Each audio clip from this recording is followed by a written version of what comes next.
কাকুর পিছনে রয়েছে মায়ের মুখের অংশটা। কাকুকে মনে হয় কাকুর উপরে আরও যদি 2 জন বা 2.5 জনকে যদি রেখে দেওয়া হয় তাহলে কিন্তু সেই হাইটে।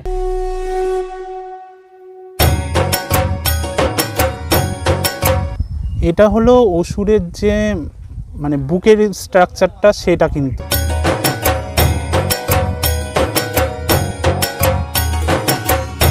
বন্ধুরা আর মাত্র 54 দিন, আর 54 দিন পরেই কিন্তু আমাদের বাঙালিদের সবথেকে বড় উৎসব দুর্গাপুজো।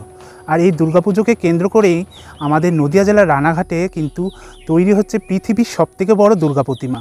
হ্যাঁ বন্ধুরা, পৃথিবীর সবথেকে বড় দুর্গা প্রতিমা তৈরি হচ্ছে রানাঘাটে। আর এই পৃথিবীর সবথেকে বড় দুর্গা প্রতিমার কাজও কিন্তু প্রায় কমপ্লিট। এর আগে আমি আরেকটা ভিডিও করেছি, সেই ভিডিওতে আমি কিন্তু দেখিয়েছিলাম পৃথিবীর সবথেকে বড় মা দুর্গার প্রতিমা, সেটা কিন্তু মানে মাটি আর যে বিচুলি দিয়ে যে কাজটা হয় সেটা কিন্তু প্রায় 80% কমপ্লিট হয়ে গেছিলো। তারপরেও কিন্তু প্রায় 1 থেকে 1.5 মাস পর আমি চলে এসেছি সেই পুজো মণ্ডপের এখানটায়। আর এখন কিন্তু সেই মাটি দিয়ে কাজ তো কমপ্লিট হয়েছেই, তারপর কিন্তু পৃথিবীর সেই বড় দুর্গা প্রতিমার উপর লিকুইড ফাইবারের কোটিং দেওয়া হয়েছিল। আর সেটাকে শুকিয়ে কিন্তু মানে যে সাজ তৈরি করা হয়েছে মায়ের প্রতিমার, সেটা কিন্তু দেখতে অসম্ভব সুন্দর লাগছে।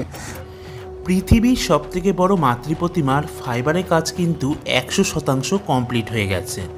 যখন এই ফাইবারের মাতৃপ্রতিমা সোজা করে দাঁড় করানো হবে এবং এর নিচে অসুরের স্ট্রাকচারটা রাখা হবে, তখন এই পৃথিবীর সবথেকে বড় মাতৃপ্রতিমার হাইট হবে 130 ফুট প্লাস। নমস্কার দাদা, প্রথমেই জানাই শুভ শারদীয়ার অগ্রিম প্রীতি, শুভেচ্ছা ও ভালোবাসা। দাদা আপনার পরিচয়টা একটু দেবেন? আমি সুজয় বিশ্বাস, কামালপুর অভিযান সংঘের পক্ষ থেকে বলছি। এই যে আপনাদের যে পৃথিবীর সবথেকে বড় মা দুর্গার প্রতিমা, এই প্রতিমাটা যে আপনারা তৈরি করছেন, কবে থেকে সেটা শুরু করেছেন? হ্যাঁ, এবার এটা একটু আমি বলে রাখি। এইটা তো ধরো এত বড় ঠাকুর আমরা যেটা, এটা তুমি প্রতিমাই বলতে পারো, প্রতিমার অবয়ব এটা ফাইবারের হচ্ছে। যে প্রতিমাটায় আমাদের পুজো হচ্ছে সেটা ওই যে ছোট প্রতিমা, হ্যাঁ সেটা ওই 8 ফুট হাইটের 10 ফুট চওড়ায় এর মধ্যেই থাকবে। হ্যাঁ, এটা ধরো আমরা যে এই অবয়বটা তৈরি করেছি, এর তো একটা প্রসেস আছে। সেই প্রসেসটার মধ্যে টোটালি প্রতিমার একটা প্রসেস। ধরো প্রথমে বাঁশ, খড়, মাটি দিয়ে এটা কমপ্লিট করা হয়েছে, তারপর সেটাকে একটা ফাইবার ডাইস তৈরি করা হয়েছে, তারপর ফাইবারের কাস্টিংয়ের মধ্যে দিয়ে মায়ের টোটাল কাজটা এই মুহূর্তে কমপ্লিট আমাদের। হ্যাঁ, মায়ের মুখমণ্ডল দেখতে পাচ্ছ, মায়ের চুলের অংশ, এগুলো শাড়ির অংশ, এদিকে যা আছে এই যে প্রতিটা এরকম পাট করা থাকবে। এগুলো খুবই ফাইবারের, আমরা আগেও বলেছি যে ফাইবারের হওয়ার কারণে খুবই হালকা ওজনের হচ্ছে। তো এটা পরপর পেছনে একটা লোহা আর বাঁশের কম্বিনেশনে একটা স্ট্রাকচার থাকবে, তার সাথে পাট করে দাঁড়াবে। এর আগে আমরা প্রথম যখন এসেছিলাম তখন দেখেছিলাম যে মাটির দুর্গা প্রতিমা, মাটি আর বিচুলিতে তৈরি হয়েছিল, কিন্তু এখন দেখতে পাচ্ছি এই যে ফাইবারের প্রতিমা। হ্যাঁ দেখো, এইটাই না অনেকে মানে বোঝার একটু সমস্যা হয়েছে অনেকেরই। হ্যাঁ, কারণ সবাই ভাবছে হয়তো আমরা এই মাটিরটাকেই তুলে দাঁড় করিয়ে দেবো, কিন্তু কিন্তু এইটা তো একটা প্রজেক্ট। ধরো এটা তো আমাদের অনেক দিনের একটা প্রজেক্ট, তো এটা মাটি দিয়ে কখনোই সম্ভব না। এটা যার কারণে মাটির থেকে ওই দেখো পড়েই রয়েছে, ওটাকে আর আমাদের কোনো কাজের নেই। ওটার থেকে আমরা ছাঁচ বের করে তারপরে ফাইবার কাস্টিং হয়ে দাঁড়িয়েছে। এখন এটাই মায়ের আদলে আর কি দাঁড়াবে। এটা খুবই ওজনে কম, পাট হিসাবে দাঁড়াবে, অসুবিধা হবে না। আমরাও প্রথমে তাই ভেবেছিলাম যে প্রথমে হয়তো এই যে মাটির যে প্রতিমাটা তৈরি হয়েছিল মাটি বিচুলি দিয়ে, এটার উপর হয়তো এই ফাইবার এটা বসবে, আমরা সেরকম ভেবেছিলাম। তাহলে ওইটা এখন কোনো কাজের না? না, ওটা ভেঙে দেওয়া হচ্ছে, পেছন দিক থেকে ভেঙে দেওয়া হচ্ছে। তাহলে এই যে এই ফাইবারের যে আমরা স্ট্রাকচারটা দেখতে পাচ্ছি, এটাই মানে এটাই আসে, এটাই দাঁড়াবে। পুজো যখন শুরু হয়ে যাবে, দর্শনার্থীরা বা আমরা যখন আসবো, তখন আমরা এই ফাইবার দেখতে পাবো। একটা প্যান্ডেলের মতো সামনে দেখতে পাবে যে সবাই রয়েছে। আর যে এই স্ট্রাকচারগুলো, এগুলো তো পাট করে বসানো হবে। এই যে পাটগুলো করা রয়েছে দেখতে পাচ্ছেন, বসানো হবে। এগুলো কি ব্যবহার করা হবে? মানে এগুলো তো বিশাল, এটা তো আয়রন ব্যবহার করা আছে নিচে, আয়রন ব্যবহার করা আছে। এর সাথে আয়রনেরও স্ট্রাকচার থাকবে, কিছুটা বাঁশের স্ট্রাকচার থাকবে, ডবল প্রোটেকশন একটা কাজ। কি দিয়ে তোলা হবে আমি সেটা বলছি।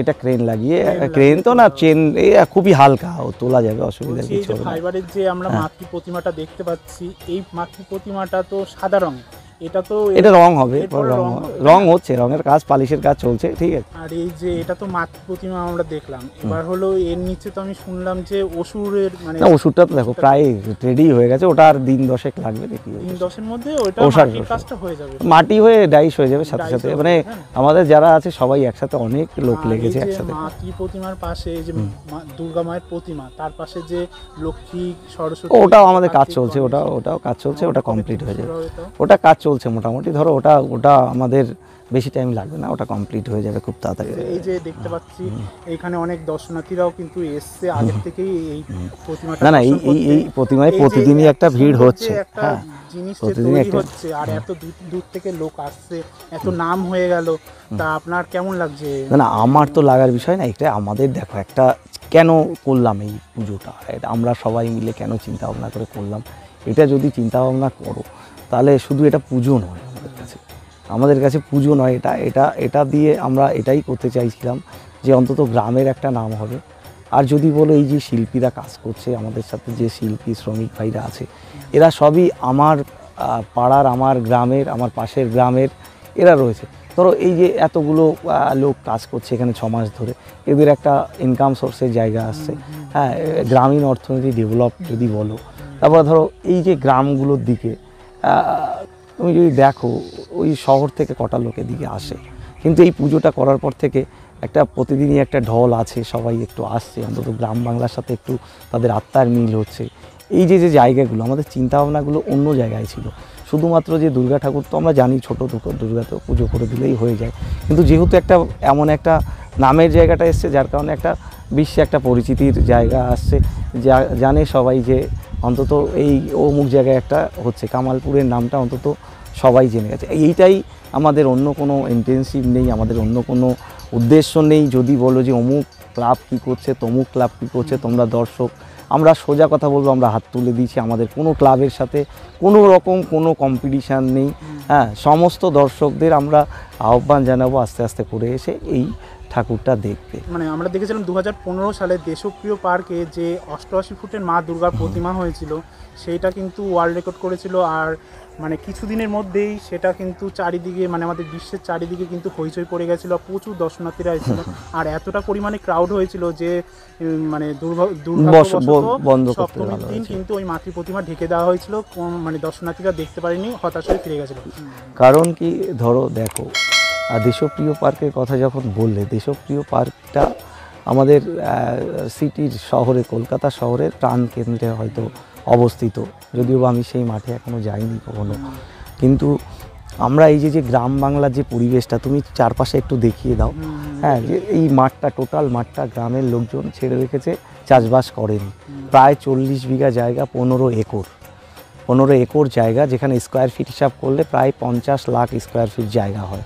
তো এতটা জায়গা সব রয়েছে, যেখানে যদি আস্তে আস্তে করে দর্শকরা এর ভেতরে ঢুকে যায়, এখানে অন্তত 4-5 লাখ লোকও যদি দাঁড়িয়ে যায়, আমার মনে হয় না কোনো হুড়োহুড়ি হবে। আর গ্রামের লোক এটা সবাই মিলিতভাবে করছে, একটা গ্রাম নয়, প্রায় 20-25টা গ্রাম মিলে এর সহযোগিতায় রয়েছে। তো সেইখানে দাঁড়িয়ে এই সব লোকই, গ্রামের লোক যেন সব কিছুই একটা নিজেদের মতো করে নিয়ে নেয়। তো এই জিনিসটা টোটালি সবাইকার, মানে সবাই যেহেতু সমস্ত ধরনের হেল্প করছে, তো এটা সবার পুজোই মনে করছে, যার কারণে এখানে কী হবে, এখানে যেই আসবে না কেন তো সেটা নিজের মনে করেই আসবে, এবং দূর থেকে যারা আসবে সবসময় আমাদের অতিথি, সেইভাবেই আমাদের সব আপ্যায়ন চলবে। তো এখানে আমাদের প্রশাসন তো আশা করছি সবাই থাকবেই, তার সাথে আমাদের নিজস্ব যারা আছে, আমরা ড্রেস পরি, তো প্রায় 500 ভলেন্টিয়ারের ব্যবস্থা করছি সব ক্লাবের সাথে কথা বলে যারা, এবং এই যে সিসিটিভি ক্যামেরায় আমার টোটাল জায়গাটা মোড়া থাকছে। হ্যাঁ, তারপরে ধরো আমাদের যে রাস্তাটা আছে, এটাই একটা সমস্যা, যেটা একটা প্রধানমন্ত্রী সড়ক যোজনার রাস্তা। এই রাস্তাটা দুটো সাইড যদি পরিষ্কার হয়ে যায়, তাহলে অন্তত 22-25 ফুটের একটা রাস্তা বেরিয়ে আসবে। হ্যাঁ, তো আশা করছি অসুবিধা হবে না। আর গ্রামেই তো অনেকটা দূর থেকে লোকজন আসবে, তো কন্ট্রোল করা যাবে ভিড়টা। যে আমাদের তো এখানে স্টেশন লাইন নেই, এটা যাওয়া রুট বাই রুট 13 কিলোমিটার দূরে রানাঘাট থেকে, তো সেইভাবে আসতে গেলে একটা যদি বিশেষ চাপও হয় তো সেটা হবে। আমরা জানি যে গ্রাম বাংলার দিকে তো সবাই মুখ ফুরিয়ে নেয়, এটা গ্রাম বাংলার একটা আবেগ। এটা যদি বলো, হ্যাঁ, সারা কলকাতার মধ্যে তো জমজমাট পুজো হচ্ছেই, কলকাতার বাইরেও যেটা হচ্ছে সেটাও বিভিন্ন টাউনশিপ এলাকায় হচ্ছে। তো সেই হিসাবে যদি এই একটা পুজোই দেখো যে গ্রাম বাংলার মধ্যে একটা যেটা প্রত্যন্ত গ্রামের মধ্যে, আবার এই পুজোটার জন্যে মানে যে টাকাটা আসছে, যে খরচা করছে, সেটা হচ্ছে টোটালি আমার গ্রামের লোকজন। হ্যাঁ, আমার কন্ট্রিবিউশন কিছু আছে, তার সাথে সব আমার গ্রামের ছেলেরা আছে, তারাও অনেক কন্ট্রিবিউশন করছে। এখানে কোনো স্পন্সরশিপ নেই, কেউ নেই। হ্যাঁ, কারণ শুধুমাত্র এটা যা হচ্ছে টোটালটা গ্রামবাসীর পয়সায় হচ্ছে। এবং আমার পাড়ায় দেখতে পাচ্ছে সবাই খেটে খাওয়া লোক, কিন্তু জানে যে এত বড় পুজো হচ্ছে যেহেতু, তারাও দেখবে যে ওই দিনের শেষে জোন খেটার পরে 100 টাকা করে জমাচ্ছে, যে অন্তত এই পুজোটাই আমাকে একটা, তারা নিজে স্বতঃস্ফূর্তভাবে করছে। তো এই জায়গায় এই পুজোটা একটা আবেগে দাঁড়িয়ে গেছে। এই পুজোটা মোটেও মানে এরকম নয় যে একটা এই পুজো কারোর নাম কেনা, এরকম জায়গা নেই। টোটাল গ্রামের জন্যই করা হচ্ছে, গ্রামের সমস্ত এর জন্যই করা হচ্ছে।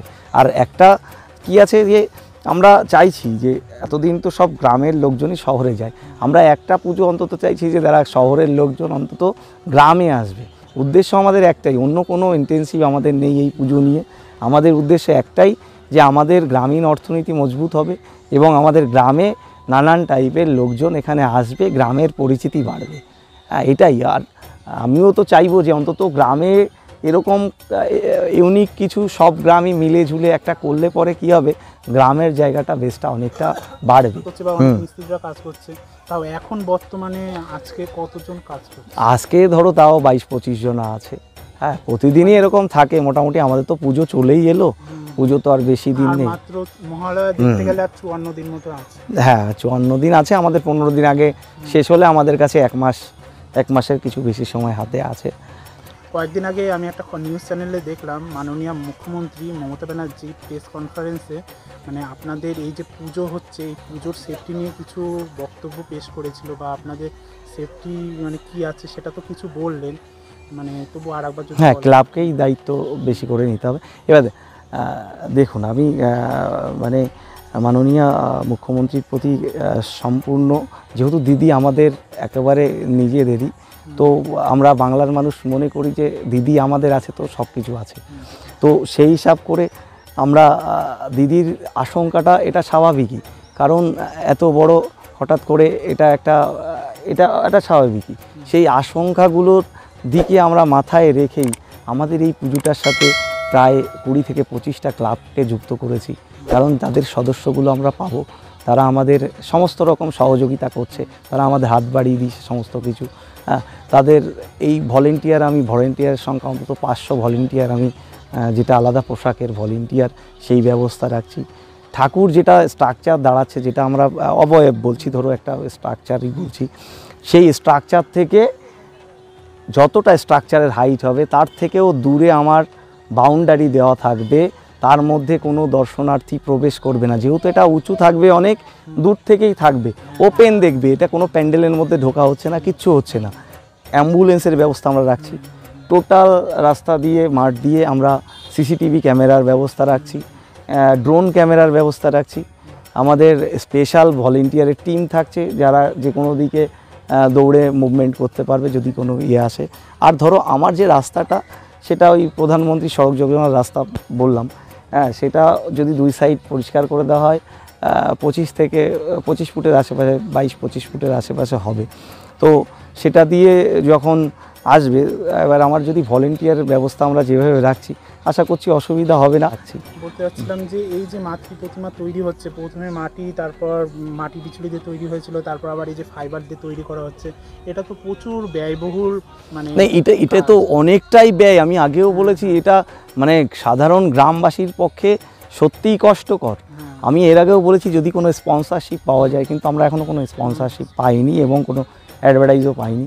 কিন্তু হেল্প করছে আমাদের এই যে নিজস্ব পাড়া তো রয়েছেই, আমরা কয়েকজন তো ছেলেপেলে রয়েছি যারা কাজবাজ করি, আমি যেমনি শিক্ষকতা করি, ঠিক আছে। তো আমার সাথে আরও অনেক ছেলেরা আছে যারা বাইরে কাজবাজ করে এবং এখানেও বিভিন্ন চাকরি প্রফেশনে যুক্ত আছে, এরা তো আছেই। তাছাড়া ধরো আশেপাশের যা গ্রাম আছে, আশেপাশের ক্লাব আছে, সবাই আমাদের সহযোগিতা করছে। প্রায় 3টে অঞ্চলের লোক, যদি বলো যে প্রায় 30-40টা গ্রামের লোক এই পুজোটা সাফল্য করার জন্যে হেল্প করছে সমস্ত দিক থেকে। আর এর আগে আপনি বলেছিলেন যে লেজার লাইটিংয়ের ব্যবস্থা। না, লেজার লাইট এখানে আমার লেজার লাইটের ব্যবস্থা না, ওটা আমারও বলতে ভুল হয়েছে। এটা থাকছে আমাদের, যেহেতু আর একটা জিনিস বলি, যে স্ট্রাকচারটা থাকছে তার সাথে কোনো রকম লাইটের সংযোগ থাকছে না, কারেন্টের সংযোগ থাকছে না। টোটালটা সামনে থেকে প্রজেক্টর লাইটে একটা সফটওয়্যার মারফতে ওইটাকেই ওর মধ্যেই যে টোটাল ঠাকুরটাকেই আলোকিত হবে। আর থাকছে সাইড থেকে ওই এলইডি লাইট যেগুলো আছে এইটার ব্যবস্থা থাকছে। থাকছে আপাতত কালার লাইটের কিছু ব্যবস্থা থাকছে। মাঠে প্রবেশ করতেই আমরা ডান দিকে যে প্যান্ডেলটি এখন দেখতে পাচ্ছি, এর ভিতরেই অসুর নির্মাণের কাজ হচ্ছে। এটা হলো অসুরের যে মানে বুকের স্ট্রাকচারটা, সেটা কিন্তু। আর এইখানে রয়েছে এইদিকে অসুরের মাথার কাজটা হচ্ছে। আর কেন বলছি, কারণ এইখানে দেখো এই যে বুক তো, আর এইদিকে রয়েছে অসুরের হাত। এই দেখো, এইটা অসুরের হাত তৈরি হচ্ছে। এই দেখো কত বড়।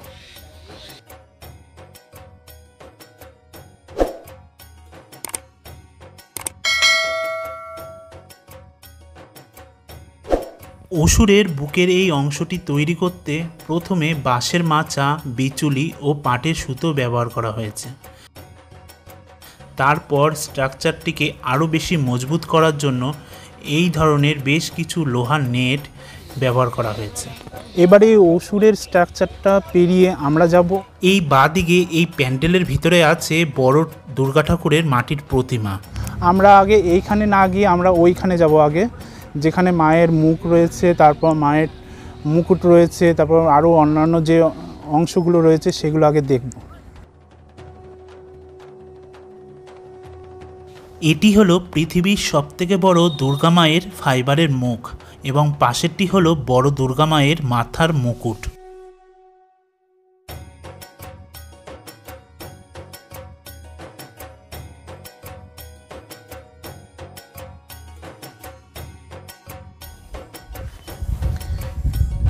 এই যে দেখতে পাচ্ছ, এটা মায়ের মুখ, আর এটা হলো মায়ের মুখের পাশে মায়ের মুকুট।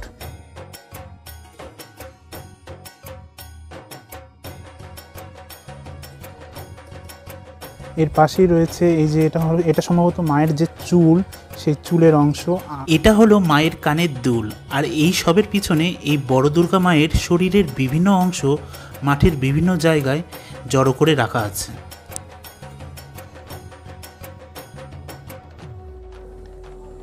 এইটা হলো মায়ের মুখের যে পিছনের অংশ, এইটা এই দেখতে পাচ্ছ। এই যে মায়ের মুখটা যেমন তোমরা দেখো, এই যে বড় বড় যে লোহার পাত, এই লোহার পাতগুলো কিন্তু জয়েন্ট করা হয়েছে স্ট্রাকচার হিসাবে। এরকম দেখো অনেক লোহার পাত রয়েছে, এরকম লোহার পাত দিয়ে জয়েন্ট করা হয়েছে। তারপর আবার উপর থেকে নিচ পর্যন্ত এরকম করে জোড়া দেওয়া হয়েছে। দেখতে পাচ্ছ, এই কারণে এটা কিন্তু অনেকটা মজবুত হবে। এটা হলো মায়ের হাতের একটা অংশ। মায়ের ফাইবারের এই প্রতিমার প্রত্যেকটা অংশ এইরকম লোহার বিভিন্ন পাত দিয়ে জয়েন্ট করে একটা খুব শক্ত এইরকম স্ট্রাকচার তৈরি করা হয়েছে, যাতে কোনো রকম ঝড় বৃষ্টি এই ফাইবারের মূর্তিটির কোনো রকম কোনো ক্ষতি না করতে পারে। এটি হলো মায়ের ফাইবারের প্রতিমার কোমরের থেকে পায়ের উপরের পর্যন্ত অংশটুকু। মায়ের মাটির প্রতিমার পাশে এইটি হলো মায়ের পা, অর্থাৎ একেবারে নিচের অংশটুকু।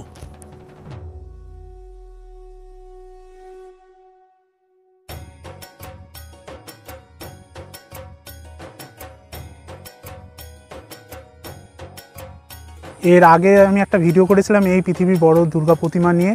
তখন এই যে রিজুদা কিন্তু আমাকে খুব হেল্প করেছে। শুধু আমাকে না, আরও অনেক ইউটিউবাররা আসে, তাদেরও কিন্তু হেল্প করেছে। সেই বাঁশের উপর উঠে, ওই যে দেখতে পাচ্ছ ওই প্যান্ডেলের ওখানটায় যখন মাটির প্রতিমাটা ছিল, সেই বাঁশের উপর উঠে মানে এক হাত দিয়ে মোবাইল ধরে, এক হাত দিয়ে আর একটা বাঁশ ধরে কিন্তু হেঁটে হেঁটে কিন্তু সেই ভালো ভালো ক্লিপস যেগুলো তোমরা আমার ভিডিওর মাধ্যমে দেখতে পেরেছো বা আরও অন্যান্য ইউটিউবারদের ভিডিওতে দেখতে পেরেছো, সেই ক্লিপসগুলো কিন্তু এর জন্যই হয়েছে, নাহলে কিন্তু অত সুন্দর ভিডিও ক্লিপসগুলো তোমরা দেখতে পারতে না।